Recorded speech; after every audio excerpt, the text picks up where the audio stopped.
de bolsa. Franco, ¿qué tal? ¿Cómo estás? Buen mediodía. Hola Martín, buen mediodía para vos, para toda la gente que está del otro lado. Escuchábamos ahí la noticia en contraposición a lo que es la semana y en una dinámica que se viene repitiendo en la microeconomía muy pero muy complicado, lo que tiene que ver con la macro y los mercados.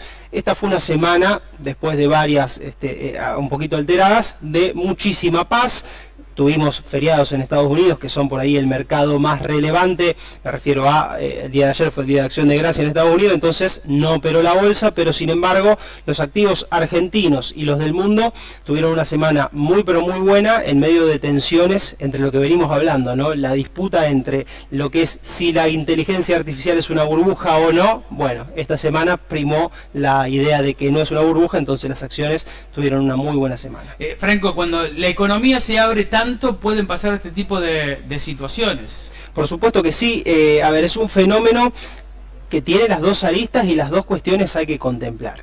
Es cierto que Argentina no puede estar completamente aislada del mundo, es decir, vivimos también momentos en Argentina en donde, bueno, lo dicen los mismos empresarios, muchas veces para importar un insumo necesario le pedían que exporten otra cosa, de empresas muy importantes que requerían de hacer una exportación en vino, por ejemplo, para que le permitan importar los repuestos de una máquina para funcionar normalmente. Y ese cerramiento en la economía argentina, me refiero hace ya más de 10 años atrás, también es muy pero muy malo, porque a vos, lo mismo que en este caso, que una entrada libre te hace cerrar, no poder entrar nada, lógicamente que Argentina tampoco se puede abastecer al 100% sus necesidades con lo que producimos acá. Por lo tanto, los dos extremos son muy malos, pero sí es cierto que desde hace un tiempo, en concreto en este último gobierno, la idea que está primando y que se está imponiendo más tiene que ver con la desregulación y con la apertura. Esto, como digo, tiene la contracara que dije recién, que si uno se opone completamente, la verdad es que tampoco es lógico. Ahora bien, hay un reclamo muy justo, a mi modo de ver, respecto a lo que es la industria nacional en un montón de aspectos. En este caso seguramente pase similar, tendría que conocer un poco más la situación, ¿no? Pero digo, es un fenómeno que se está viendo en la gran mayoría de actividades económicas y tiene que ver con que si el gobierno hace una apertura de lo que son las importaciones, sin ningún control, pero a su vez le exigís al empresario nacional que produzca con la cantidad de impuestos que le pones, claro, que eso tiene una carga de costo laboral muy pero muy alta.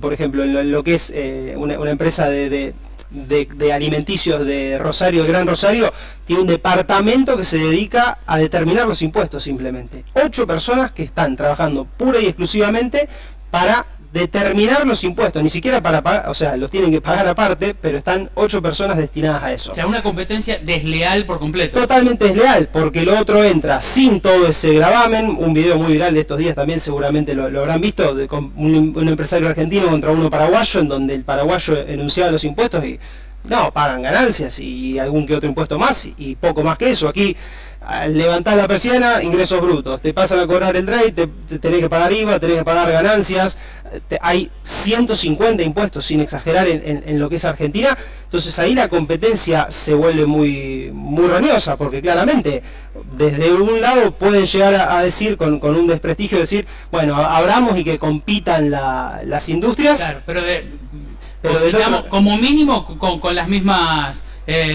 con las mismas reglas. Exactamente. Otra cuestión importante también es el tipo de cambio. Digo, porque ponele, el país que se habla de muy liberal, de puertas abiertas, demás, Estados Unidos. Pero lo primero que hace es proteger su producción local. Exactamente, el gobierno de Trump justamente está muy enmarcado para con eso.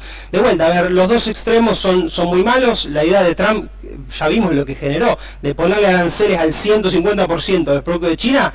Ojo con eso, porque provoca un parate económico mundial, baja el precio de las commodities, nos perjudica a nosotros también, por más que el comercio sea entre ellos. Las industrias tecnológicas dejan de vender, dejan de desarrollarse y eso también es muy malo.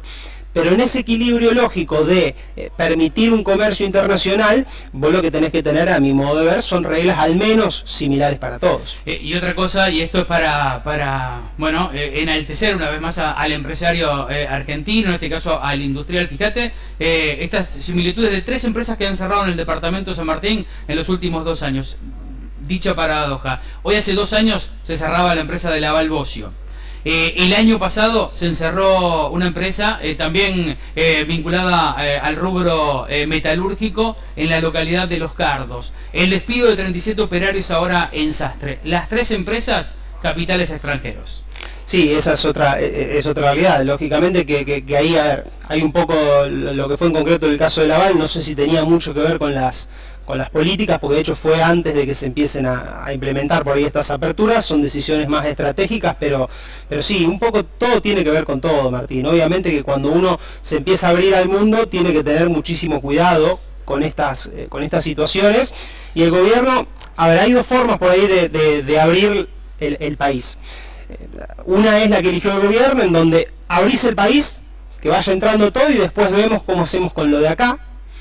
Y la otra, que es la que yo por ahí hubiese elegido, que tiene que ver con preparar la cancha adentro acá, les bajo impuestos, claro, determinamos un tipo de cambio competitivo, eliminamos regulaciones, infraestructura, Martín. O sea, vos acá salís sin ir tan lejos, tenés que llevar algo a Rosario, probablemente pinches una goma en la ruta que en el medio. Entonces la competencia es, o los trenes, que en el mundo del transporte es mucho más económico que aquí en Argentina, que prima un transporte mucho más costoso como son los camiones, aún teniendo un territorio tan extenso como Argentina. Entonces la competencia en ese sentido se vuelve muy desleal. La teoría entonces hubiese sido por ahí: preparamos la cancha, nos igualamos y después nos abrimos al mundo. Claro, es un proceso un poco más largo y el gobierno optó por el otro camino. Bien, riesgo país, ¿qué pasa? Esta semana estuvo estable el riesgo país, lo que sí aceleró un poquito tiene que ver con el dólar. En esta misma dinámica que estoy comentando, estamos viendo el tipo de cambio real de los más atrasados, de los más baratos, digamos, en la historia de Argentina. Pocos momentos de la historia fue tan costoso, digamos, el país, en términos de todo, obviamente. Una cosa buena es que los salarios también en dólares están en un buen nivel, pero de vuelta, y todo tiene que ver con todo, Argentina va a tener que resolver este gran problema, y desde el gobierno apuntan a lo que ya venimos mencionando hace un par de semanas: las reformas laborales e impositivas. Es decir, si el supermercado cuesta $100 hoy, porque el dólar está, vamos a poner un nivel de 1.500, que está un poco debajo, pero está en un nivel de 1.500, vos tenés 2 alternativas: que te suba el dólar o que te bajen los precios. Que bajen los precios, así como estamos, ya realmente es muy difícil, ¿sí? Sí se dieron en algunos casos. Sí, porque se puede decir que los precios están pisados, digo, porque vienen aumentando incluso por debajo de la inflación. Totalmente, y porque tiene que ver con las ventas. Exacto, entonces los precios que bajen ya a este nivel es muy difícil. Se dio, contra todo pronóstico, debo reconocer, que hubo precios que no aumentan hace años. Algunos alimentos más básicos, no sé, azúcar, leche y demás, tienen los precios bastante estables. La carne ahora pegó un salto, pero si nos vamos a 2023, fines de 2023, no es que la inflación en ese sentido fue tan importante. ¿Cómo pueden bajar los precios entonces si ya estamos en un piso desde ese punto de vista? Bueno, quitándole impuestos. Yo voy a comprar y tengo 21 de IVA, el tipo que me lo vende tiene 5 ingresos brutos, 35 de ganancia, que pagarle a un empleado, y si el empleado cobra 1 millón, al tipo le sale 2, ese millón queda en el medio entre un montón de agentes que están vinculados a ese sector laboral. Entonces, bueno, desde el gobierno lo que dicen es: vamos a ser más competitivos bajando los precios. ¿Cómo? Bajando los impuestos. Si se va a dar, ese ya es otro tema. Franco, siempre bueno escucharte, muchas gracias. Un placer, y como siempre, buen fin de semana para todos. Venía bien, poder hablar con Franco Manasiri cerca